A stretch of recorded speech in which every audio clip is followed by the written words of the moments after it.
What's up, everybody? Welcome into the Slate, the Thursday sports edition. No Reed T. Fowler today. He's off, I don't know, gallivanting. I don't know what Reed does when he's not here. It's the only time I ever catch up with him is when he's on this program. I'm Adam Kaufman, but filling in admirably and probably better, let's be honest, is Jeff Ulrich, who can touch on PGA and NFL and everything else just as well, if not better than Reed, and I hope he's out there listening to hear it. Moose, how are you, buddy?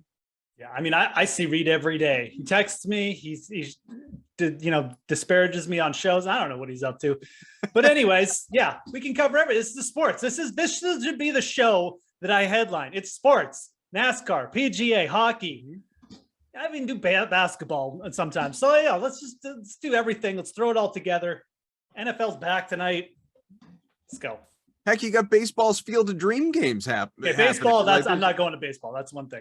We'll see that for the nerds tomorrow. I'd like to go Cannon, Lamarca, whatever. I'd like to go to Heaven/Iowa and hang out and have some of that. That would be a great time. Emerge from the cornfields and just wave to people in my old school shoeless Joe Jackson jersey. That'd be awesome. I'm in. Let's go. Anyone has a shoeless Joe Jackson jersey, it's you. Anyways. I don't actually have one, but I do want to get one. We got Eamon, we got Samir, we got Daniel behind the scenes. We got all of you out there listening and watching via Twitter, Twitch, YouTube, wherever you're finding us. Chime in because we like to hear from you. But in all seriousness, again, beyond baseball, which maybe we'll touch on if we do have time at the end, we obviously have the St. Jude happening. It's round one. It's still underway. We can get there, of course, because golf is near and dear to your heart. And of course, look, football's back, man. Football's king. You got two preseason games tonight. My beloved New England Patriots taking on their Super Bowl enemies, the New York Football Giants. And then you also, right about the same time, have the Titans and Ravens happening as well. So we are about an hour and a half or so away from kickoff in that first game. Let's start there. And looking at the DraftKings Sportsbook, Jeff, as we always do, the Pats, they are home, but they are 3-point dogs in this game. It was 2.5 at one point. Lines moved a little bit. Giants are favored in this one. We don't expect to see much in the way of starters, even with just a little 3-game preseason. So what are your expectations seeing these teams for the first time tonight? I got like 3 different drinks. I could not pick what I wanted before. I literally have 3 different drinks. So to see me just I like that. Plugging things back, I don't know. Anyways, my expectations are the Patriots are going to have trouble scoring more than 10 points tonight. That's really what this game is going to boil down to. I think there's no starters. Brian Hoyer, he's just there as like a coach. He's not good at football. I mean, we've seen this the last couple preseasons. He's really not going to do much. And it's also just like he's not playing for a job or anything. So he doesn't have to do anything. This is going to be I keep forgetting this guy's name. Bailey Zappi. Bailey Zappi. Yeah. I think, yeah. It's going to be the Bailey Zappi show. He was very productive, but I mean, in college, but I mean, he was also going up against weaker competition. I have no idea what this guy is going to do. He could be an outright disaster. He could light it up for like 300 yards, but even if he throws those yards, like the guys on the field aren't going to be anything special. And the Giants, bring it back to this, Daniel Jones is going to play at least a series, probably a couple series, maybe a quarter. You're going to have a lot of starters out there. And the other thing about the Giants, like their receiving core this year is actually quite deep. Maybe they don't have that top end talent like a Justin Jefferson there to anchor, but like they've got like Richie James mixed in. Darius Slayton is like working with the third team. These are legit receivers who, again, like they're going to be working with Tyrod Taylor and Davis Webb. Legitimate NFL backups, not a guy who's just coming in like, whatever. So I think that the Giants are in a spot here. They're -3. If you got this line at +2.5 when it opened for some reason at +2.5, you're laughing right now because I think the Giants could easily win this game like 20-3 or something like that. And I do kind of like the under for that reason too. I just don't think that the Patriots are going to do much here. So, if they score 3, even if they score 10 points, getting to over 34.5, that's going to be a tough road. So I'm looking at the Giants here and I'm really looking at the under. I think they're both really solid bets for tonight. So sort of in attempting to read this thing, like even a preseason game and even a first preseason game, you would like to think you look at some degree of history and how have teams matched up, or systems, schemes, that type of thing. Bill Belichick, head coach of the Pats, was asked this week, how do you prepare for the Giants in preseason game number 1? And a little less than usual, scoffed at the question and basically just said, well, you look at some film, but we're not going to look at the Giants film because they have a whole new coaching staff. Like Brian Daboll, who a longtime Pat staffer, is the head coach there, the former offensive coordinator in Buffalo. He said, it's more likely we'd look at what the Bills did on offense last year than look at what, anything that the Giants did. And you'll look at another team's defensive scheme with their new defensive coordinator and so on and so forth. So I guess what I'm asking is does any of that factor into a preseason game when already, again, as we touched on, you don't have starters? And second to that, teams aren't even so much preparing for each other as they are just working on stuff themselves and trying to figure out who they are. Oh, exactly. And that's the thing. That's why I think it even more boils down to like who the talent on the field is going to be, because it's not like a matchup thing. It's not like, oh, well, even if Brady Zapp is starting, like the Giants have a weak rush defense, so the Patriots can just run. Like that doesn't matter in preseason because they're just going to do whatever they want. If Bill Belichick wants Brady Zapp to throw the ball 50 times, he's going to throw the ball 50 times. If he just wants to run the ball and get this game over with, he's going to do that. There's no matchup thing here. And that's why I think you look at this and you just say, Giants have a huge edge in talent just from what's going to be on the field tonight. I'm not saying overall.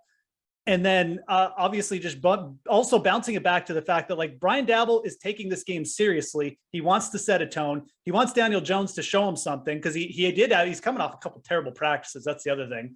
And then you've got Belichick who's just out here like, it's preseason. I don't care. Like, so I think it's just two completely different styles. And I think it's going to just lead to a game that basically, like I said, I really think like this one's going to go exactly how I think. And it's going to be like just a kind of a run out the clock thing by the Patriots in the second half. The only X factor here is the quarterback, is Brady Zappa. I've listened to it long enough. I got to cut you off. I know you're known for your name recognition. It's Bailey Zappi. Okay. Zappi. Sorry. Did I say Zappa? No, but I don't even care about that part. Butcher his last name all you want. It's Bailey. You keep calling him Brady. And it's killing me because I also want Brady back in New England, but he's not there, Jeff. He's not there. And Bailey, it's killing me. Zappi. It's killing me in my heart. This guy's been killing me all because I started the day by looking him up and trying to find a prop on him because I knew he's going to be in there all day. The sportsbooks don't have preseason props, but I was looking, and now it's Bailey Zappi. Sorry. Bailey Zappi. The X factor for the Patriots is going to be Bailey Zappi. So does he come through, do something special, put up like, a couple touchdowns in the second half, maybe win the game? It could happen, but I think that with the 3-point spread and really like the money line odds still being fine, that's where you go. How do you look at first half bets, for instance? If we're really kind of breaking down what's available here in the DraftKings Sportsbook, obviously it's game bets, it's first half bets before we get into some of the other game props that might be listed there. But so how do you examine that opening half when, to whatever degree of starters we do see in this game, that's when you're going to see them? So this morning, the first half spread was -3 Giants. And the game spread was -2.5 Giants. I don't know if I've ever seen this before, even in a preseason game. I probably have. I just don't remember. And now the first half spread is -3.5 Giants, and the game spread is -3. The game spread is smaller than the first half spread for the Giants, which again, it just feeds right into the idea that, the Giants starters are going to be out there. The Patriots aren't for the first half. I still think the better bet is to take the full game because the Giants also have Davis Webb. And I mentioned their depth at receiver. I think that'll play a factor. And I think the Giants will probably just have the edge through the whole game. So why not just take the smaller number?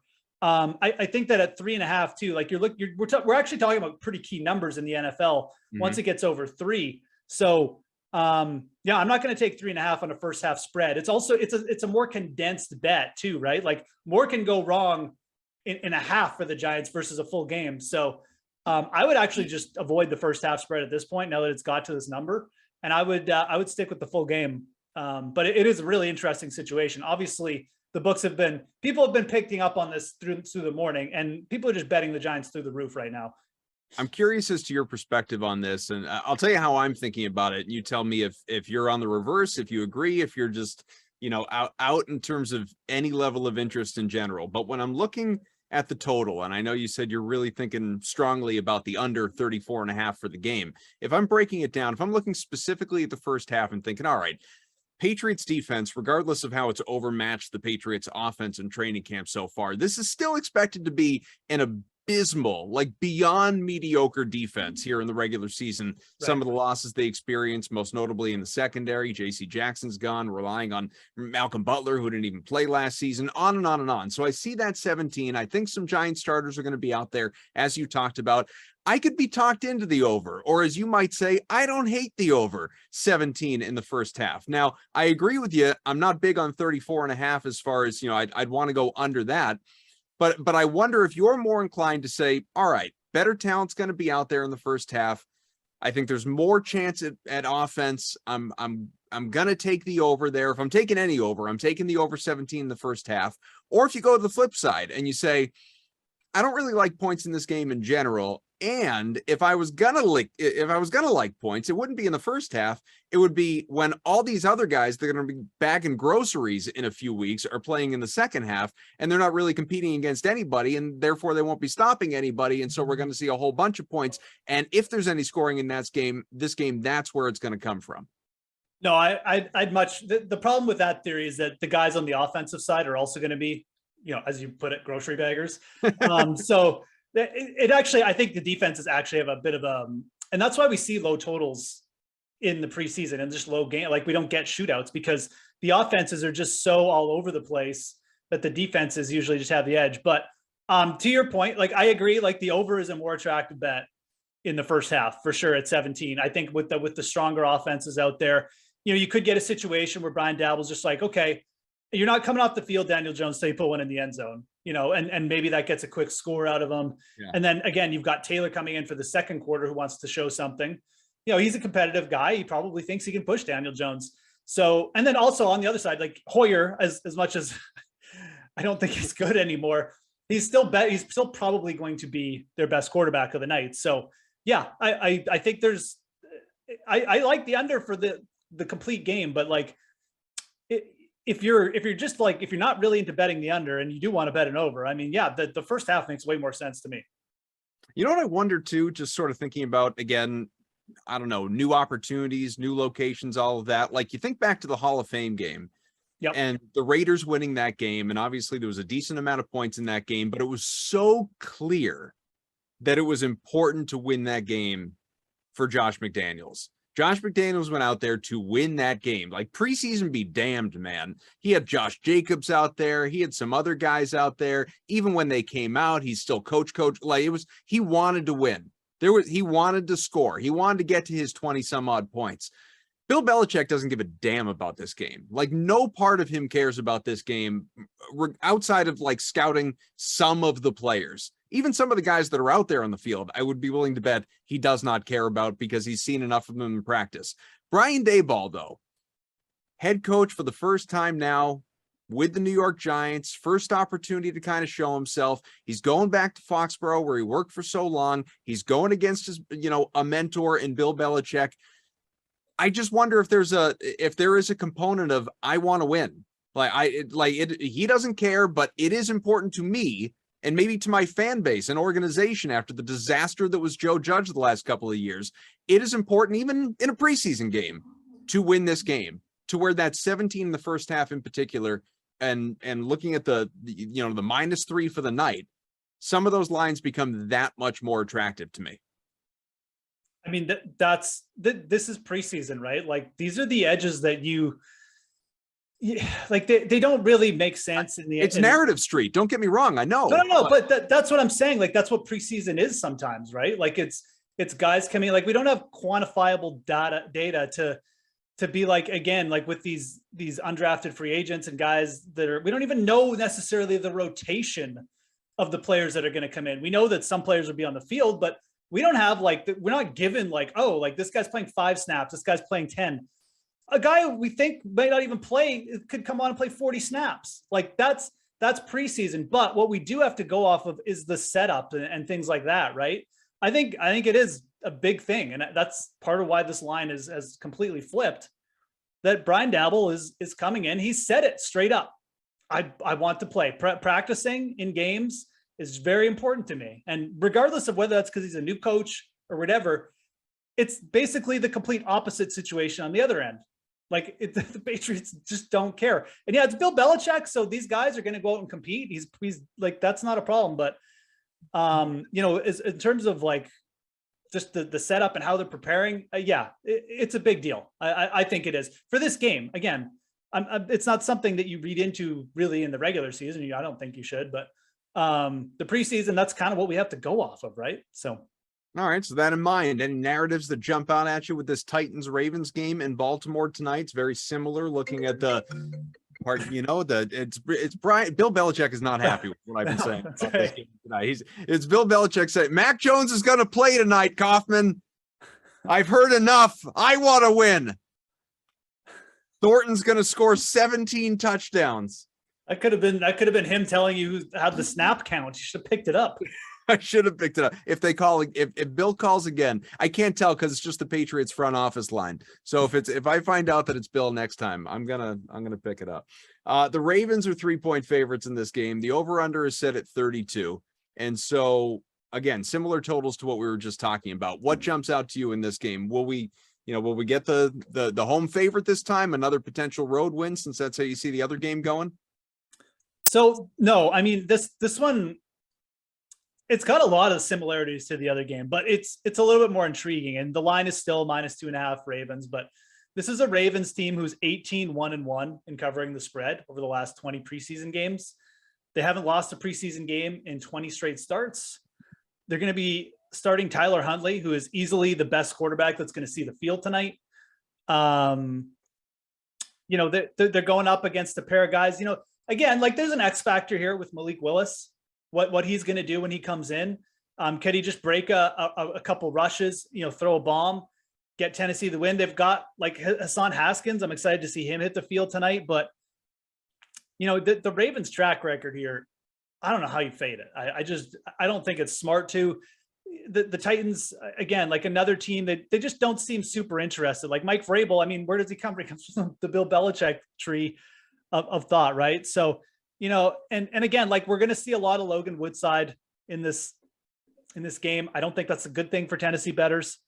They do have some strong running backs like in Hilliard and Haskins. And that's the one thing that gives me a little bit of pause and why I'm not necessarily as big on Baltimore. Maybe I should be. Like if you're betting New York and Baltimore as a parlay tonight, I think it's probably fine. But if you're asking me what the better bet is, I would even take shorter odds on the money line if you want a money line bet and go with the Giants. I just feel more comfortable there. But I think I think you could possibly see a similar game where Tennessee just struggles to move the ball a bit. Maybe they get a play or two from one of these guys like a Haskins or a Willis, but Baltimore by all accounts is probably going to be the deeper team, the more prepared team, and the team that cares more about the final score. Can I interest you in a parlay with these two games? No, I just mentioned it. Like beyond like if something comes available, obviously, if we're not going to get player props, obviously, like we were talking about, but I guess beyond the who's going to win, who's going to lose, diving deeper into point totals, spread, so on and so forth. Go on. Yeah, no, I mean, obviously there's no there's no player props or anything like that, but if you're looking at a parlay, I mean, yeah, I'd take the Giants and the Ravens together tonight. I think it's fine. As we're talking here, the Ravens line actually moved from 2.5 to 3. So probably some people trying to do just that as we're getting closer to game time here.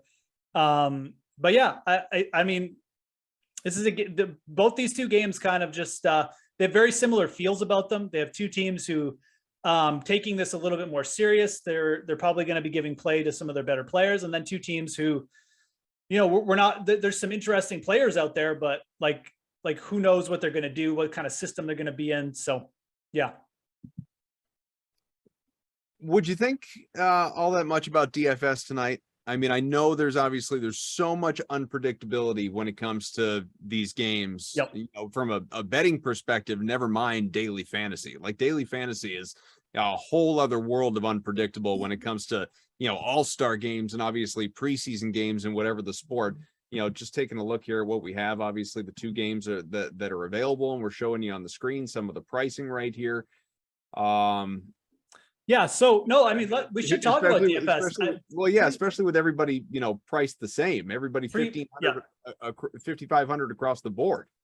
Preseason DFS there's always opportunity, man. You've got to do the work. You got to look in and see who's projected to get the time. One of the things about DFS, preseason DFS, is people will just throw in lineups, chuck in lineups, be like, oh, Daniel Jones, Mac Jones, they're the best place, so let's just play them, without even thinking that, oh, these guys aren't playing tonight. So right. You can get an edge just from those dead lineups. And then you put in the extra mile, and you understand that our guy, and I'm going to get this right, Bailey Zappi.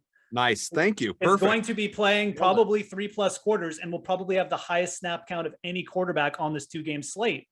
So he's going to be a good play. I think Tyler Huntley, from an efficiency standpoint, could also be a good play.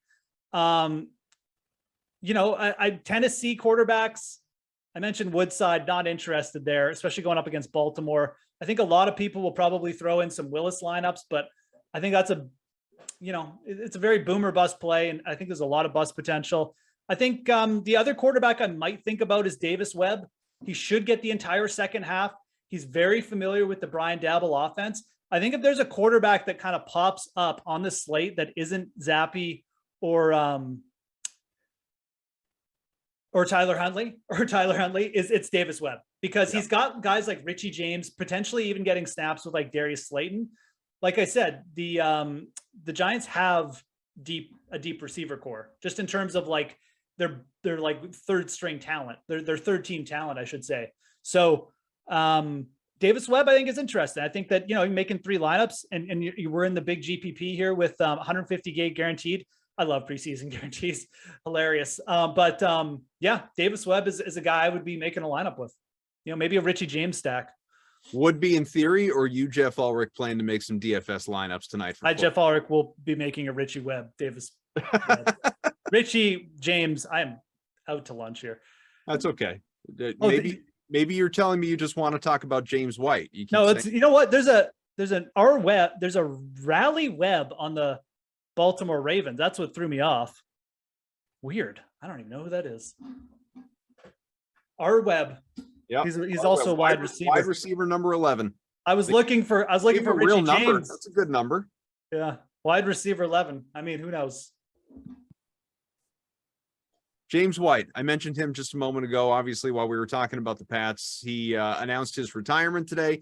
Not overly shocking, given that he's been dealing with an injury that cost him much of last year. He's still been rehabbing it. Hadn't participated in camp yet. He'd been out. I personally, just as a Pats fan and watching him all these years, knowing how impactful he is to a Patriots style offense, and one that really likes to involve the running backs out of the backfield, not unlike other offenses around the NFL, obviously, but James White has certainly shown his value, and he played so little last year. I was eager to see him in a full season this year once he re-signed. We know that's not going to happen at all going forward with him stepping away from football, but they've got a pretty impressive running back room. Say what you will about the Patriots offense, but between Damian Harris, Ramondre Stevenson, obviously Pierre Strong, who they drafted, they have, I think they still have JJ Harris. Like it's a pretty good room here, even without James White. What does that mean for this Patriots backfield to you? Yeah, no, James White is, like I said this morning, he's a guy I just think of that got the most out of what he had to offer in the NFL. And I think part of that was just landing with the Patriots. And, just a team that was so efficient at using a guy with his skill set, which is a very, very high-end receiver out of the backfield, to the best of his abilities. It was kind of like a match made in heaven for a few years there. So, yeah, James White, kind of sad to see him go. He definitely made some people money in DFS at some points. I don't know if I was one of those people, but he's a good DFS play for a lot of years. But in terms of the Patriots this year, yeah, White being gone, again, I don't think James White was like a big worry. Like if you're drafting Damian Williams or Ramondre Stevenson this year, it's not you're like, oh my God, like James White is going to be there. But, that is one less thing to worry about. Like Ramondre Stevenson has been taking more work as a receiver in training camp. You'll probably see him get worked in more if they like what they see. Damian Williams has been there longer, has never really been in that role. maybe this is the year Stevenson kind of breaks out with like, a few more receptions. He gets a couple more carries and Williams just stays in his role. Like that is a possibility. I know Ramondre Stevenson is really starting to gain some steam in terms of like where he's going in best ball and stuff like that. Mm-hmm. And I kind of do see it. I think that Damian Williams is getting a little bit discounted right now. But Stevenson is pretty intriguing. So those two guys, it's not like the biggest boost. You don't have to move them up like 30 spots, but it definitely, clears the field a little bit for potentially one of them to really up the reception total this year. I have no idea. In my head, I said JJ Harris after I said Damian Harris, and I may have said that out loud. I was going to call you out on that. I meant JJ Taylor. I don't know. The only reason I didn't call you out is because I couldn't remember if it was Taylor or Thompson, and I didn't want to say Thompson and then be wrong. JJ Taylor, and I didn't even mention Ty Montgomery, by the way. So, I mean, I don't know if he'll be on. A lot of guys floating around that Patriots backfield. Never hesitate to call me out, even if you know that, even if you're not sure you're right, but I'm wrong. Just tell me. Just like I'm not sure what his last name is, but I know it's not Harris. Yeah, look it up. Cough. We got about 5 minutes left here, Moose, and I can't believe we didn't spend longer on the FedEx St. Jude Championship. We can show you some odds from the DraftKings Sportsbook at what that looks like right now. Round 1 is not complete yet, so still going on. Obviously out there in Memphis, Siwoo Kim, Pat Mayo's favorite golfer ever, and JJ Spawn are tied atop the leaderboard right now. And in the clubhouse, they are 8 under, good for a 2-shot lead on, let's see, you got JT Poston, who's had a hell of a day, especially DFS wise. Tony Finau, Reed's guy, he's not here to react, but Finau has been hot in recent weeks. Sahith Theegala, who's still on the course with 4 holes to go. So he could be the leader when all's said and done after round 1. We'll find out. And then for the most part, you get guys who are, in the clubhouse, right now, and then a whole lot of guys that are much lower in the leaderboard that are still out there. What's impressed you or stood out to you anyway on day 1?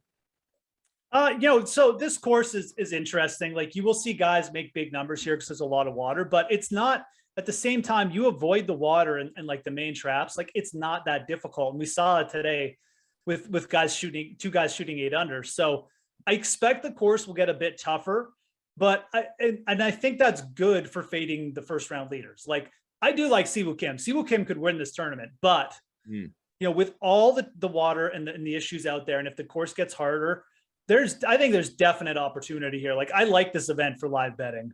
That's actually paid off for me before this event because you can shoot 62 here on pretty much any day. And if you, and the same time, if you're a leader, you can shoot 74 here any day.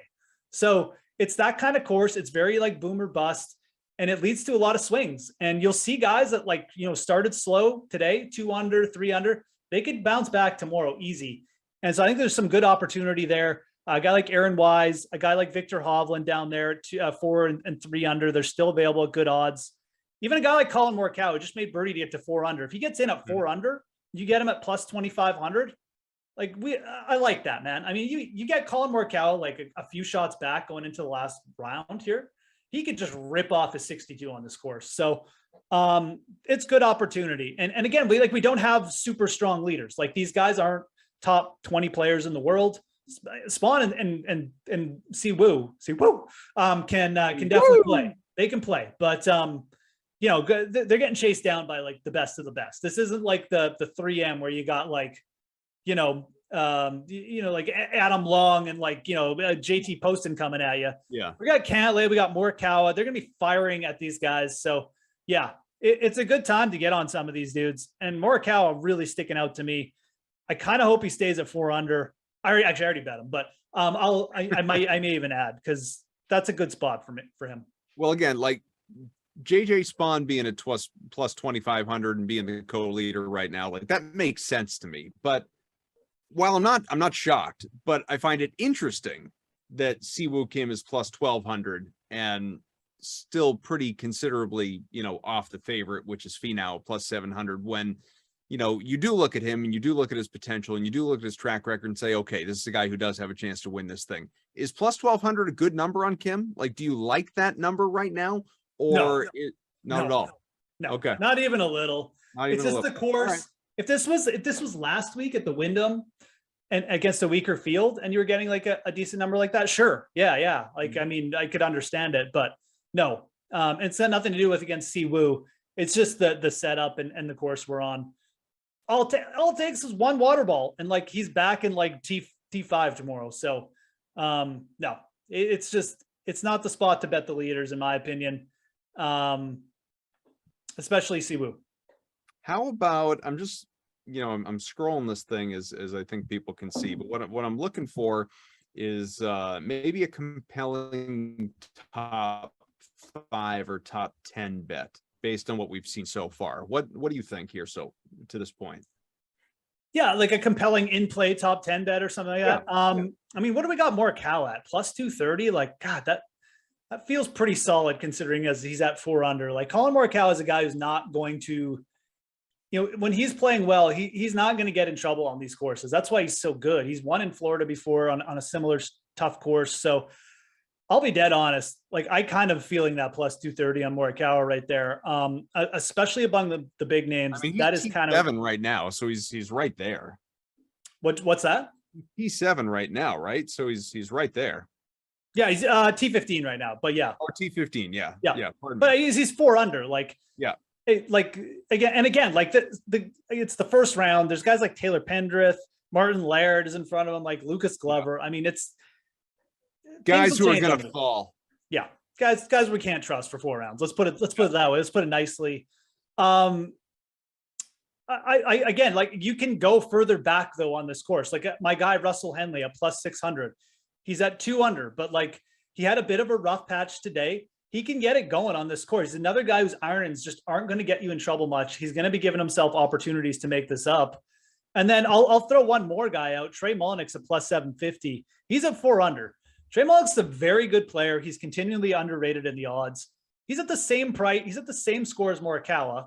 Morikawa is plus 230 and Mullinax is plus 750. Obviously, Colin Morikawa is a better player, but that's a pretty wide gap. And if you're looking for bigger odds, like Mullinax won on tour 5 starts ago. He played really well at the Open, T21 there. He could absolutely top 10 and pay that off. And those are nice odds for a guy who started at 4 under. So, all right. You getting geared up for fantasy football season, buddy? Oh, hell yes. How many leagues do you usually do? I'm more of a best ball guy now. I've really turned into a best ball bro. It's just so much easier. You can get on there, DraftKings, just fire them off. Draft after draft, and you don't even have to worry about it. You're just like, yeah, I got exposure to everyone because I drafted so many times. So, but no, it's a ton of fun. I'll definitely be. I'm locked into some season long, but nothing crazy. I love the DFS, the betting, and the best ball. So, football's coming. It's here. It's here with preseason games, but games that we really care about. Some good spots though tonight, man. I'm telling you, I think these Giants are gonna lay one on your boys. So. That's the beauty of preseason. I'm not even going to care. No one's going to care except people like me. It won't impact me at all. Dummies. And I'm right there with you. I like the Giants at -3, if that's even still what it is right now. And I like that over 17 in the first half. I do like those. Those would be my 2 bets from that game that jump out at me. But yeah, we'll see. Should be fun. Want to thank Eamon, our producer, Samir, also a producer, and will be running the ship next week. So good to see you, buddy. Ooh. And Daniel, our technical director, who is, just allowing us to do this, because if he said no, we're out. This thing doesn't even go on. And Moose stepping in for Reed. It's good to see you always, my friend. And, we'll connect again soon, I'm sure. Stepping in and stepping up. That's what I do. You always are. I'm Adam. Hey, Sweat tomorrow. I'll be with you for that in studio. That's 11 a.m. Eastern. Join us. We will be reacting to tonight's football games and, of course, the slate tomorrow, which will be plenty of baseball talk and maybe some reaction to the Field of Dreams game with LaMarca and Buchanan. So we'll catch you then. See ya.